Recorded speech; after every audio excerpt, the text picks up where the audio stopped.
C'est intéressant d'être là aujourd'hui puis de vous présenter, une initiative qui a été financée par le RQSPAL. Merci beaucoup au RQSPAL, puis je trouve ça le fun parce que ça permet aussi à tout le monde de voir, quel type de projet quand on s'assoit puis on écrit un projet, ça c'est de la création puis puis justement le projet que je vous présente aujourd'hui, c'est une démarche créative de représentation visuelle des trajectoires de deuil en contexte de transition entre la vie et la mort. Puis Sonia, elle est là avec moi. J'ai envie de vous dire que ce projet-là, c'est vraiment Sonia qui a inspiré la conception et là, on est ensemble toutes les 2 avec toute une belle brochette aussi de collègues avec qui on travaille, mais c'est vraiment, par, les réflexions que j'ai avec, Sonia, qui est étudiante à la maîtrise, puis là, je veux pas dire des niaiseries, fait que je vais vraiment parce que c'est tout un titre, hein, Sonia, mais elle étudie à la maîtrise en muséologie pratique des arts et c'est la concentration des arts, profil mémoire de création. Et je trouve ça extraordinaire de pouvoir jumeler différentes disciplines. Puis ça, c'est un bel exemple parce qu'on travaille aussi avec Valérie Yobé, qui est professeure justement dans ce secteur d'activité sur la pratique des arts. On a Francine de Montigny, sciences infirmières, Diane Gay, qui travaille aussi en sciences infirmières, Jacques Cherblanc, en anthropologue et en travail social. On a Martine Boiteau, qui est une citoyenne partenaire. Une personne endeuillée, qui d'ailleurs est déjà venue témoigner là, dans le cadre d'une activité qu'on mène au Hercuspal sur Parlons de la mort et du deuil, qui est donc très bien placée pour nous inspirer.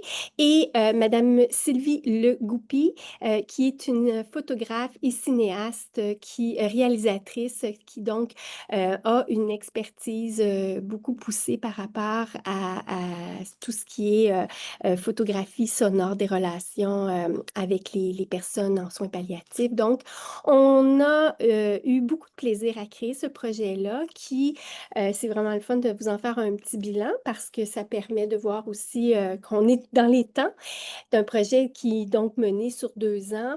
Puis initialement, cette réflexion-là est vraiment liée à la perception sociale du deuil, puis comment c'est complexe de définir le deuil.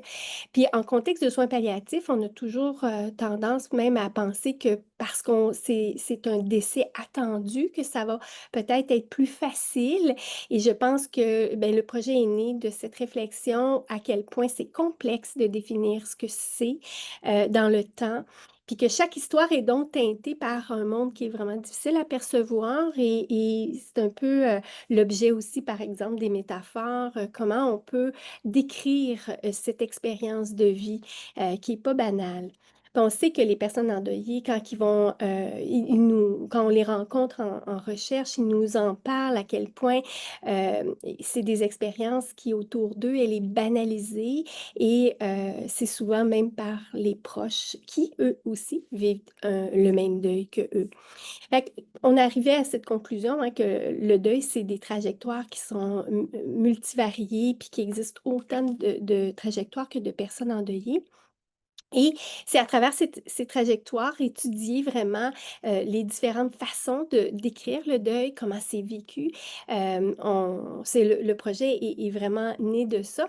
Puis ce que je veux vous montrer, en fait, ce qu'on s'était dit, c'est on veut donner une voix à ces personnes-là, puis, on a donc réfléchi à comment on va aller chercher cette espèce de qualitatif là, pour mieux comprendre ce qu'ils ont besoin avant le décès, après le décès, puis au-delà du temps prescrit là, par, les croyances populaires de notre société. Et donc le projet, c'est Sionna qui l'a mené au tout début, cette réflexion-là. Puis je présente une des affiches, qu'elle a, justement présentées dans le cadre, de l'ACFAS. N'hésitez pas si vous avez des questions aussi par après. Puis c'est un exercice qu'elle a mené auprès de personnes endeuillées où, différentes photographies avaient été présentées à des personnes endeuillées. C'était un exercice qui a été tellement riche, par rapport aux extraits qui ont été présentés, puis ce que les gens arrivaient comme conclusion quand on regarde chacune de ces photographies, Est-ce que ça met des mots sur l'expérience? Comment c'est vécu? Et c'est ce que cette magnifique affiche mettait en relief. Fait qu'on a réfléchi à l'utilisation de la photographie, pour essayer de penser à comment on pourrait, aller étudier par une nouvelle façon de faire, l'expérience des personnes. Donc, on voulait, par cet objectif-là, vraiment démystifier, sensibiliser la population. Ça sera nos retombées sur les transitions que vont vivre les personnes endeuillées, et utiliser un langage qui est alternatif. Donc une image vaut 1000 mots, mais c'est un peu ce que ce projet-là propose. On a 2 méthodes pour, y parvenir. La première phase, c'est vraiment d'aller regarder, la recherche documentaire, heu, par les images, par, ce qui est décrit autant dans la littérature que dans la littérature grise ou tout autre moyen. On va vraiment aller regarder, comment on utilise, les arts visuels pour illustrer les expériences de deuil. On est à cette étape-là de sélectionner justement les mots-clés, d'aller chercher donc à travers toutes sortes de données, des bases de données, ces outils-là. On va utiliser le logiciel NVivo, puis on va répertorier donc différentes, représentations visuelles. Puis cette phase qui est majeure et qui prend un certain temps va nous permettre de concevoir 2 guides d'entretien, pour aller à cette deuxième phase qui, elle, sera de mener des entretiens, soit individuels, soit en groupe. On va laisser les gens, libres de choisir ce qu'ils préfèrent, et on a choisi d'aller avec 2 types de populations. La première, ça va être des personnes endeuillées, qui ont, toutes sortes de liens avec, le deuil. Donc ça peut être d'avoir perdu un enfant, perdu un conjoint, perdu un père, une mère, un frère, une sœur. On demande à ce que ça fasse au moins 1 an, que le décès soit survenu. Et on va aussi consulter des experts, puis on va mélanger aussi probablement selon, la constitution des groupes, on va aller voir des experts pour justement commenter la pratique des arts en contexte de vulnérabilité et c'est des experts, qu'on aimerait avoir dans différents secteurs, soit des chercheurs, des cliniciens, des intervenants, sociaux dans les organismes communautaires, les professionnels et aussi beaucoup, ceux qui travaillent là dans les services funéraires pour avoir justement leur point de vue par rapport à ces représentations-là. Nos entretiens vont donc servir à documenter à quoi ça sert, ces représentations-là, l'effet que ça a sur les personnes endeuillées, leurs familles et aussi les intervenants. Les retombées qu'on anticipe, c'est d'avoir justement cette portée, théorique pour, permettre de développer des nouvelles connaissances, avec un langage qui est, de l'ordre artistique, qui va justement aider à décrire différentes trajectoires. Une portée sociale aussi, pour peut-être, nous outiller davantage à mieux saisir la portée du temps sur ces trajectoires de deuil et peut-être que finalement ça va nous soutenir énormément justement pour utiliser des mots différents pour expliquer le deuil, comme l'expression populaire de «faire son deuil». Je pense que les images vont fort probablement pouvoir documenter cette portée sociale.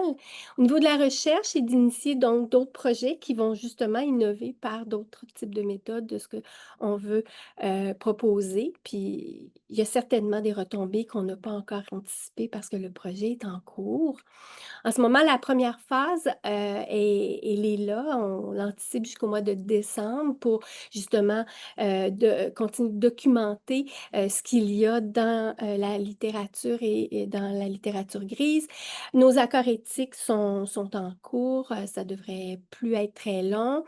Et confectionner justement là nos canevas d'entrevue pour de janvier à mai, on anticipe de faire nos entretiens avec des experts et des personnes endeuillées. Puis experts, pour moi, les personnes endeuillées sont des experts, et on devrait pouvoir revenir donc en mai jusqu'à décembre 2026. On a des Sonia a permis justement aujourd'hui de vous présenter, 2 œuvres qui justement ont été recensées dans la littérature. Puis, il y en avait plusieurs, mais j'ai fait le choix parce qu'on a juste 10 minutes, de vous en montrer 2 et celle-ci, elles sont tous touchantes, mais celle-ci est particulièrement touchante, hein, parce que c'est le décès d'un ami et c'est un artiste donc qui s'auto-représente, puis qui dans le fond, bon au musée, c'est il y a des détails là, mais, c'est pas un autoportrait, mais c'est vraiment pour imager, puis il y a un verbatim assez éloquent qu'à l'époque où je travaillais sur la lamentation, j'avais l'impression que la mort donc de son ami représentait une terrible injustice, la terrible injustice que les hommes s'infligent mutuellement à continuer pendant les 3 années qui se sont écoulées. Ça, je pense que c'est majeur, parce que ça brise justement des conceptions, des préconceptions qu'on a que le deuil, il doit être défini dans un temps fixe. Et la seconde image, que je trouve ça extraordinaire de pouvoir ajouter Pablo Picasso dans un entretien où on parle de recherche sur le deuil et cette, illustration qui parle en fait d'une tragédie et qui une image, vaut 1000 mots. À quel point il y a quelque chose qui est très social, mais qui, se vit aussi, dans une forme d'intimité qui est très personnelle et c'est un peu ce qui a été vécu par, Sonia quand je vous présentais tout à l'heure les images, qu'elle a justement présentées dans le cadre d'un un groupe de deuil et à quel point les images permettent d'aller chercher un langage qu'on aurait tendance à ne pas, nécessairement réfléchir et surtout dans le cadre d'un projet de recherche, là, je pense que ça permet, là, d'aller palper par le sens des mots et des images quelque chose qui est complètement, novateur. Donc, au plaisir